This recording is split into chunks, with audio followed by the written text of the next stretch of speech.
Well, there was a small article in the newspaper saying how Michael was tired of taking the physical abuse from the Detroit Pistons and wanted to start a strength and conditioning program, but he was afraid to lift any weights because he didn't know what the effects were going to be on his game.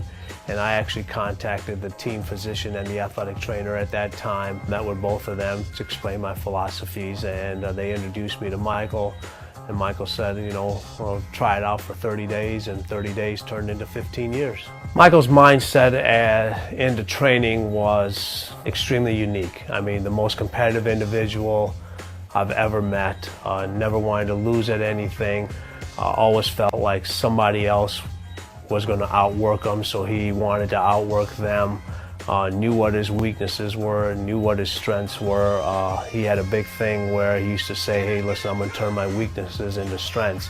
And he did. And what you notice is every year there was evolution in his game. There was something that he added, whether it was a new shot, a new move. He was never satisfied, no matter how many championships, how many titles, what people said, how many accolades he got, he always wanted to get better. Most practices have the starting five on the same team.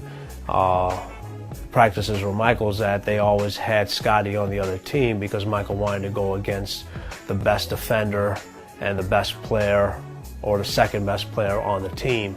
He never played down to the level of his competition. He always found a way to motivate himself. If he knew in a certain game that he could score real easily, he'd say, well, I'm going to go get some more rebounds, I'm going to go get assists. He had no weaknesses in his game, and so he did whatever the team needed to win. I think the key components to that mindset is once he stepped between those lines, nothing else mattered. That was his safe haven. Nobody could get to him. He was able to perform in front of millions of people, and he never wanted to let them down, but he practiced extremely hard, which made the game very easy for him. From so much practicing of all the different aspects and understanding film and the other players and what their tendencies are, and being so well prepared, he always had the edge over his competition. What the young athletes can learn from Michael and his mindset is there's more to preparing for a basketball game than just the dribbling, shooting part of it.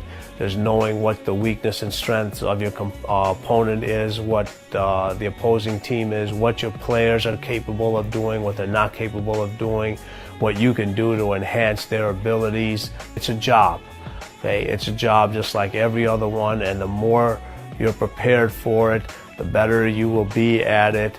But preparation takes hard work, and it takes sacrifice that you have to do.